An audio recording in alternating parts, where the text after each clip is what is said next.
How much do you know about Mississippi? Would you believe that it is a place where cryptids thrive? Let's set aside all preconceived notions and search the woods of Mississippi together.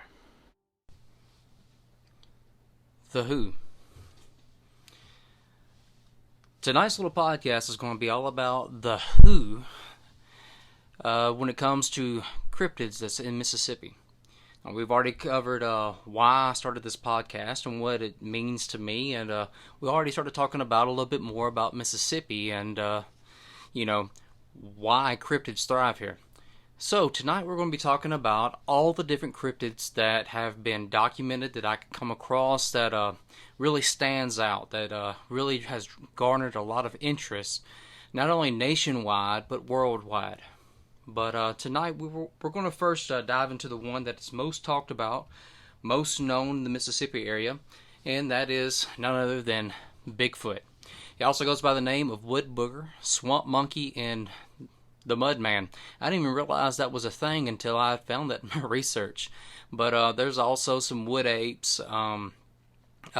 There's other different, less common names that's used. But Bigfoot is a pretty much a standalone character when it comes to cryptids in Mississippi in a lot of people's minds. And the thing is, whenever you talk about Bigfoot, a lot of people don't acknowledge him by that name. And so there are like I mentioned, very less common names that people notice him as, and they really don't talk about it. He's something that just thrives on the property, that just stays there. He's like a part of the environment, and so people come so accustomed to him that it ain't no anomaly to be reported. But just talking about a few other aspects about this cryptid, there's one organization that only has 21 reported sightings, and this organization, I'm not going to name it, but they don't give Mississippi that much credit. When it comes to reported sightings, they have to make sure that they contact the people, have their own investigators, make sure no one's lying about anything.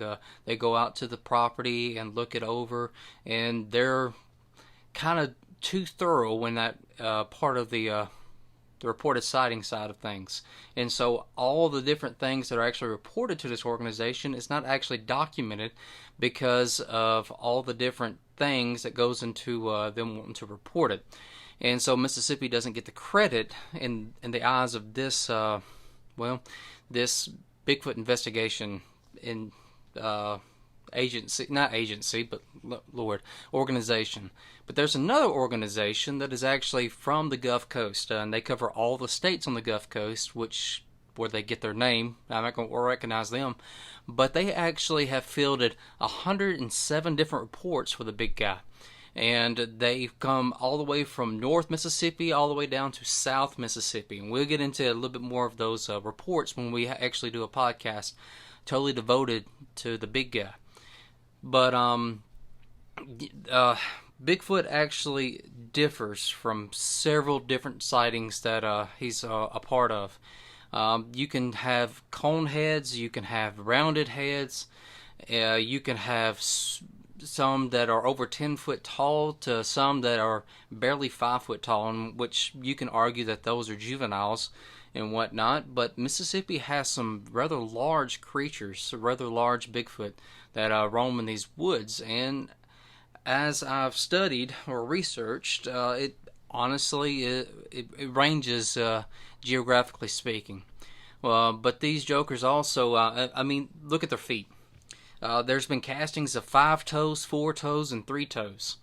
It ranges. It's crazy the amount of different characteristics that is given to this Bigfoot creature. And while you can say it's Bigfoot for these castings, is because of the sightings that happen very relatively close to where these casts were taken.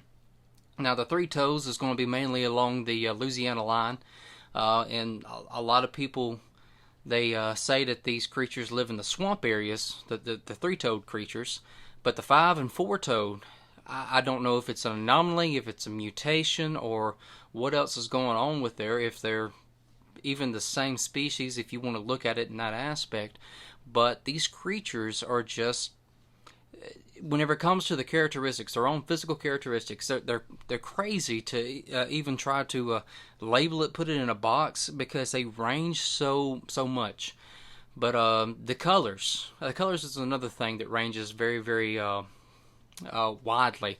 You have Bigfoot that are black, brown, auburn, and even white.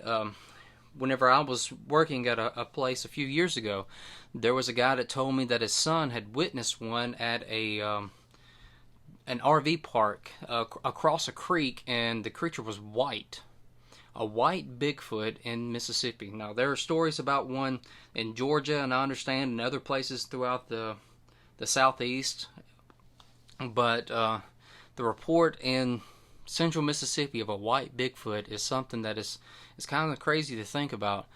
But they're all over the state, but the hottest spots that are mainly thought of whenever you think about Bigfoot, Mississippi, are the national forests. Bienville is some place that's close to me, so I know of quite a few sightings that happen there. Holly Springs just pops up. But if you want to talk about the majority of most recent sightings, they happen to be down in the coast. I don't understand why they thrive there so much, but when you start looking at all the sightings that has been fielded, and most recent part of the state, it's down along the coast, around the southern part of the state, like Hattiesburg south, and they're evidently they're more numerous or more easily seen down there, and I'm gonna have to do a little bit more investigation. Because I would honestly think that the mountains up north and or the hills up north and all the forested area up north would allow them to be to thrive a little bit more easier, but the southern part of the state is very heavily populated, and that might be a reason why they're seen more. But we'll have to cover that when we start talking about Bigfoot a little bit more thoroughly in a separate podcast. But another cryptid that is very well known in the state, that has just really come to spotlight in the last decade, is the creature named Dogman. Now, when in the state of Mississippi, we didn't understand that this creature was even given a name of that. They just known it as a very big dog. And sometimes this dog walked on two legs, and people, they didn't really report the sightings because we didn't know this was a phenomenon. It was a strange thing, but it wasn't that much of a phenomenon. But Dogman was actually, you can actually call it a werewolf, a rougarou, or a loup-garou, depending on where you are in the state. But this is just a large canine looking weird animal, and that's just how people have taken it. There's actually no definitive amount of sightings recorded. I looked on the different types of websites and different types of places, but there's actually no definitive database given to this creature. I know that there have been several sightings, and several podcasters, YouTubers have actually fielded or interviewed people, taken stories from all around Mississippi. But one of the goals of this, or of my future, is to develop a website that gives different locations and different a way to create a database in order to cover all these different sightings, and that's what Lord willing, I'm hoping to do one day. But this Dogman creature, just like the Bigfoot, it has no real definitive characteristic. It differs wildly. It can be a large dog on all fours, or it can be bipedal, or it can be a mix of both. But this creature, it looks very, very differently depending on where you are. It looks like an overgrown wolf, a large timber wolf.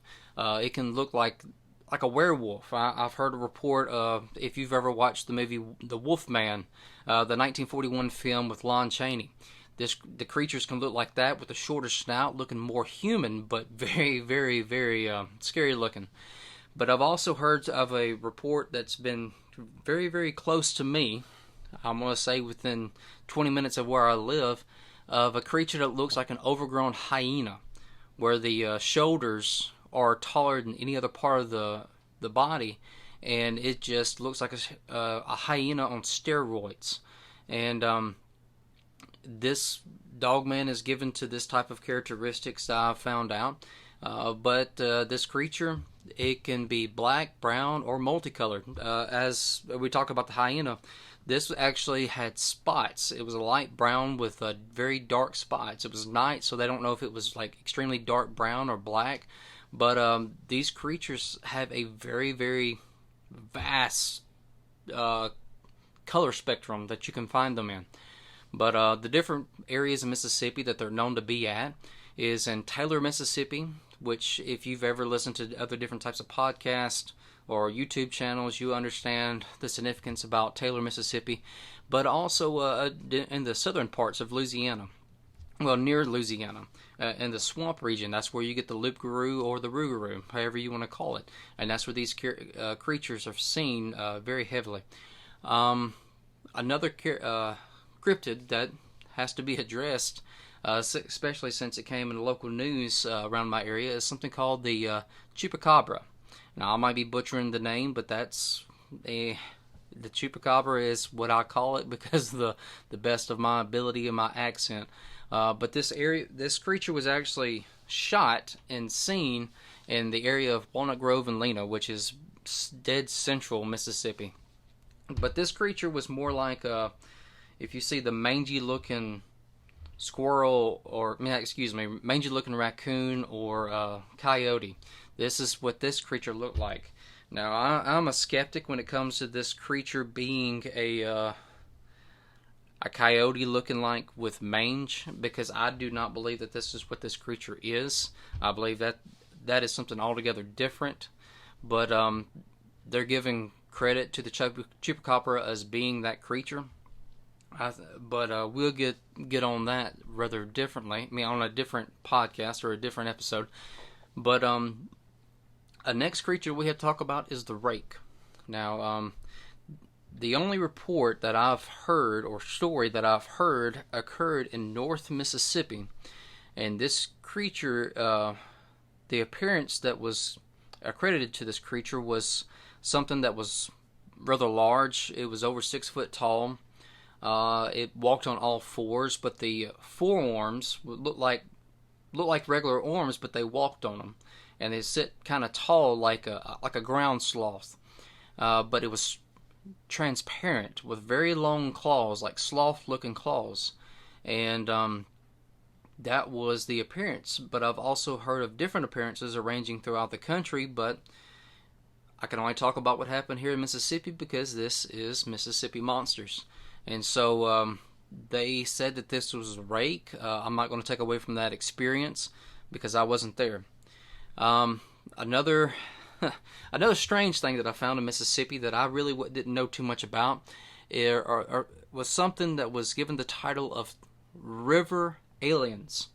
And if you know anything about the river aliens in Mississippi, you will know that it happened solely at Pascagoula, Mississippi, and they actually emerged from the Pascagoula River. Now, I think this was a very good topic to talk about on a separate podcast, and this is very, very interesting. And it's a rather weird story, and it garnered not only national attention, but people from all over the world was talking about this when this happened. And so I think we need to dive a little bit further into it because this is just a rather odd occurrence. But going to the same area in Pascagoula, which the river, Pascagoula River, is also known as Singing River. There's something else that is accredited to being there, and that are mermaids. And there have been several different sightings of these mermaids. And these mermaids can look kind of human-like, and they can look kind of demonic-like, depending on what the report or the sighting you read. But it's kind of interesting. But last but not least, I want to give a little bit of a shout-out to are black panthers and black jaguars. And, alright, I'm sorry I had to take a little break there. I had a little girl that was wanting to tattle on somebody. But anyway, let's get back to this. Black panthers and black jaguars. Alright, Where can I begin?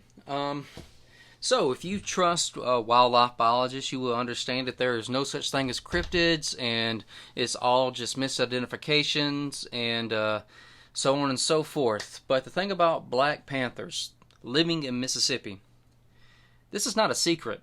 This is not something that a lot of people doubt. Anybody that goes into the woods, hunters, people that work in the forestry industry, this isn't a secret. All the local people that live around here understand that black panthers live around here. I mean, they cry out like a woman. They stalk deer. Anytime that you're hunting, you know that you're going to either see a coyote stalking a deer, a bobcat stalking them, or a black panther. I mean, I've seen them twice, and it's no big deal. And I don't understand why wildlife biologists here in the state of Mississippi are trying to argue their existence.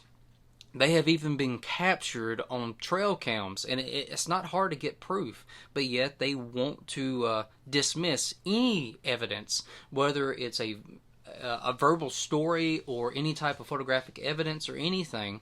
They try to dismiss them, and for some reason, a lot of people want to say that black panthers are still counted as cryptids in Mississippi, but I dismiss it wholeheartedly because it is something that is readily known. But while I say that, Bigfoot is something that's readily known in a lot of different areas of Mississippi.